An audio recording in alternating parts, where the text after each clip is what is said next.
महाराष्ट्रात येऊ घातलेल्या नव्या सरकार समोरच्या आव्हानांचं विश्लेषण करतोय, चर्चा करतोय। पण आत्ता या क्षणी झिरो अवरमध्ये एक मोठी बातमी आहे।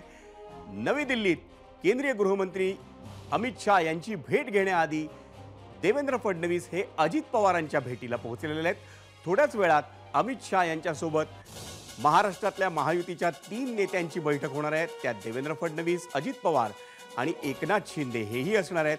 पण त्या बैठकीआधी अजित पवार आणि देवेंद्र फडणवीस यांच्यामध्ये सुनील तटकरे यांच्या दिल्लीतल्या निवासस्थानी बैठक सुरू झालेली आहे। या संदर्भात सविस्तर माहिती जाणून घेऊया। आपला प्रतिनिधी निलेश बुधावले जो या क्षणी दिल्लीमध्ये आहे। निलेश, काय माहिती आहे? अजित पवार आणि देवेंद्र फडणवीस यांच्यामध्ये सुनील तटकरेंच्या निवासस्थानी बैठक सुरू झाली आहे।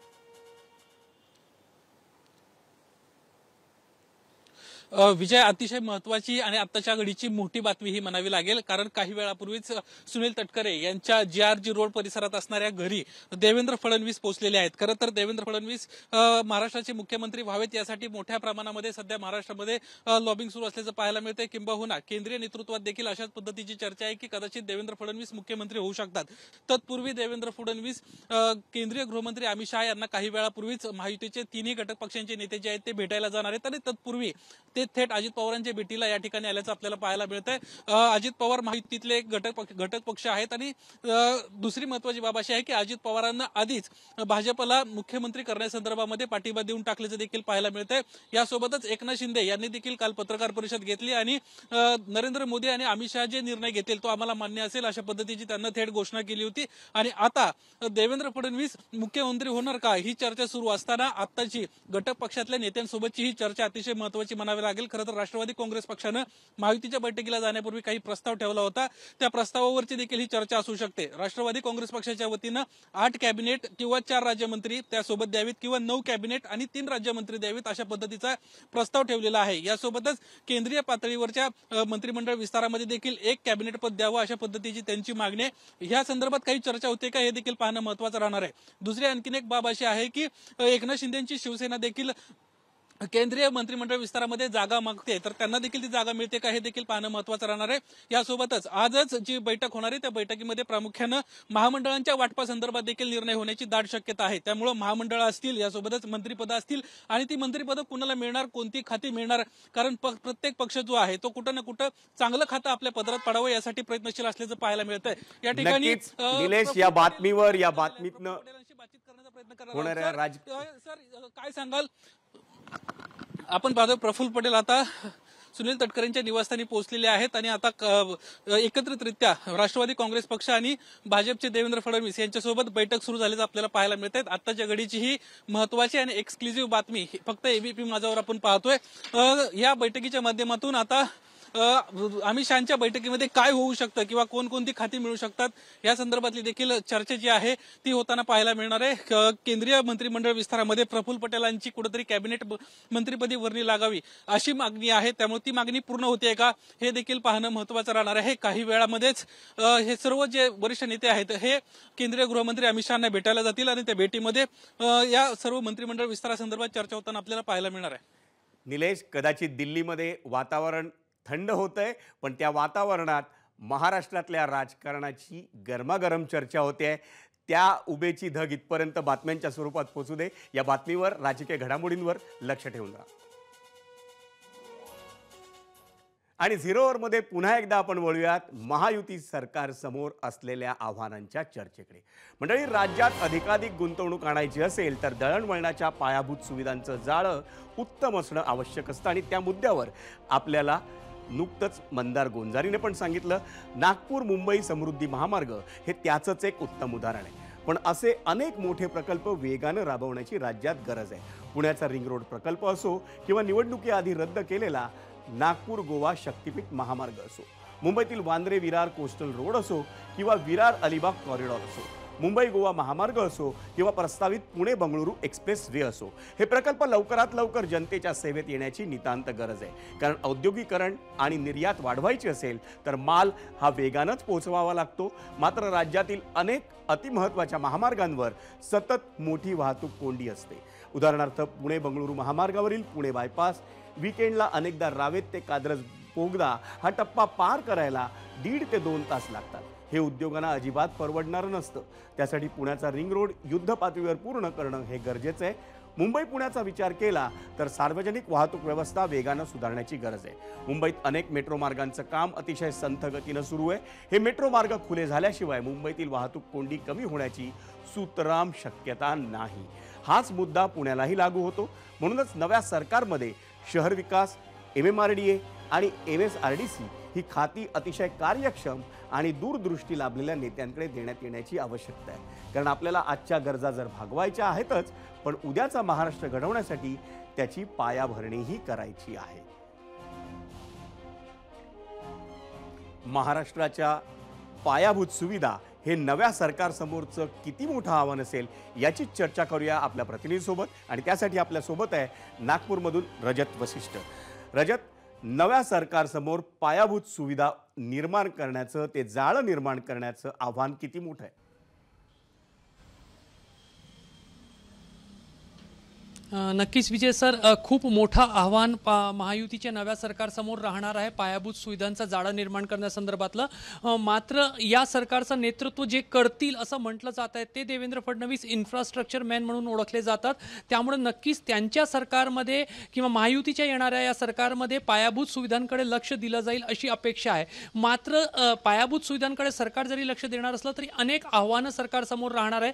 कारण गेल्या काही महिन्यांमध्ये पायाभूत सोयी संदर्भातले जे काही मोठे प्रकल्प होते त्यांना मोठ्या प्रमाणावर विरोध होतानाही आपण पाहिलेला आहे. अगदी तुम्ही उल्लेख केलेला नागपूर ते गोवा जो शक्तीपीठ महामार्ग होता त्याला जोरदार विरोध जो आहे तो कोल्हापूर जिल्ह्यामध्ये झालेला होता. कोकणातील रिफायनरीचा जो प्रकल्प होता त्याला त्या ठिकाणी विरोध झालेला होता.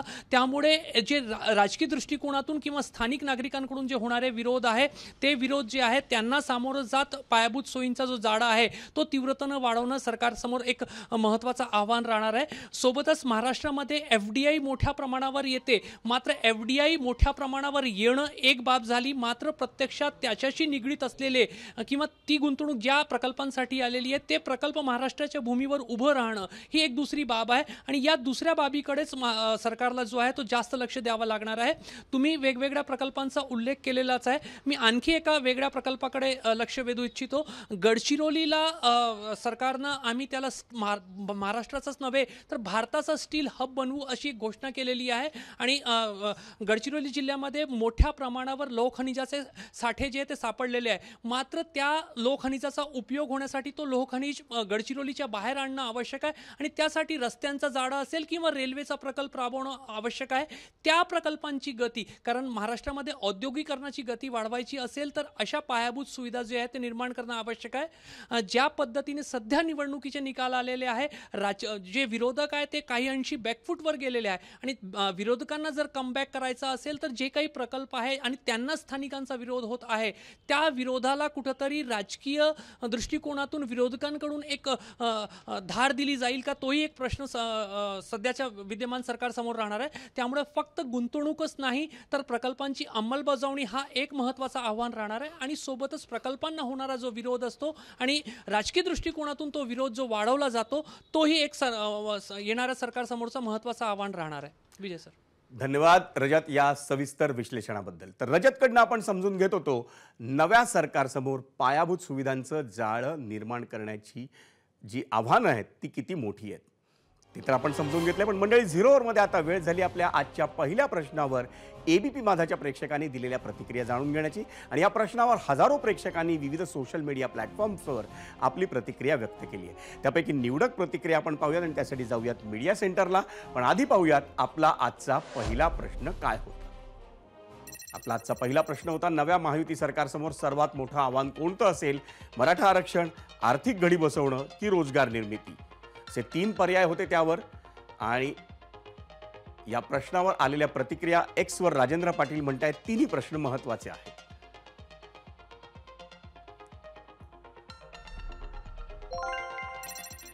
X वरच भगवान शेळके म्हणतायत काही आव्हानं नाहीत, सगळं चांगलं चालू आहे म्हणूनच बहुमतानं सरकार आलंय.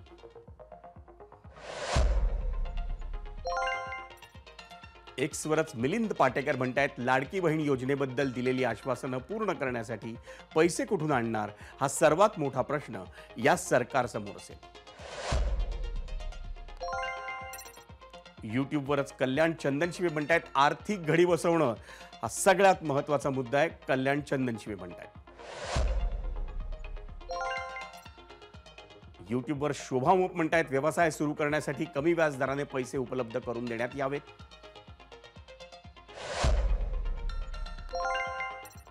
फेसबुकवर जयराज सिंग परिहार म्हणतायत लाडकी बहीण योजनेमुळे राज्याची आर्थिक स्थिती कमकुवत होणार आहे, ती व्यवस्थित बसवणं हे मोठं आव्हान असणार आहे.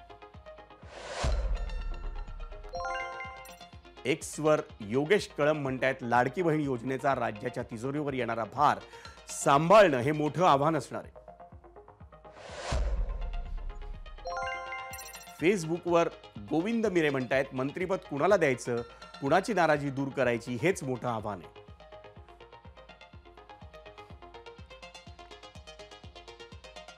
मंडळी, झिरोवरच्या पहिल्या प्रश्नावर एबीपी माझाच्या प्रेक्षकांनी दिलेल्या प्रतिक्रिया पाहिल्यानंतर आता वेळ झाली आहे या प्रश्नावर प्रेक्षकांनी दिलेला कौल पाहण्याची आणि त्यासाठी जाऊयात पोल सेंटरला. आपला पहिला प्रश्न तुम्हाला कल्पना आहे काय होता तो? नव्या महायुती सरकारसमोर सर्वात मोठं आव्हान कोणतं असेल?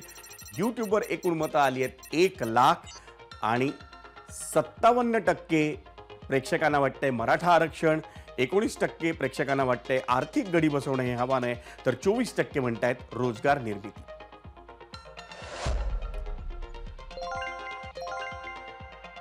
एक्सवरचा कौल आपण पाहतोय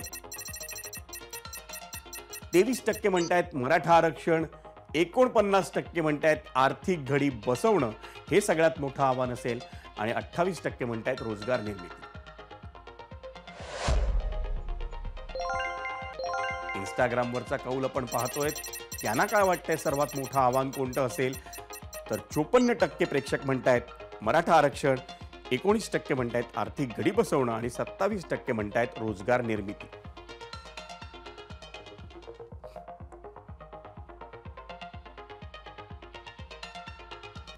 मंडळी, आपलं महाराष्ट्र राज्य हे देशातील सर्वाधिक औद्योगिकरण आणि शहरीकरण झालेलं राज्य आहे. देशाच्या सकल राष्ट्रीय उत्पन्नात महाराष्ट्राचा मोलाचा वाटा हा नेहमीच राहिलेला आहे. 21व्या शतकाच्या मध्याकडे वाटचाल करताना आपल्या राज्याला मोठी झेप घ्यावी लागणार आहे. महाराष्ट्र हे अनेक वर्षांपासून IT आणि ऑटो क्षेत्राचं हब आहेच, पण आता कृत्रिम बुद्धिमत्ता, सेमीकंडक्टर चिप, इलेक्ट्रिक कारसाठी लागणाऱ्या बॅटरीज यांची निर्मिती करणारे प्रकल्प देखील महाराष्ट्रात उभारणं गरजेचं आहे. बरं, हे सगळं साकारण्यासाठी कुठल्याच संसाधनाचा अभाव महाराष्ट्रात नाही.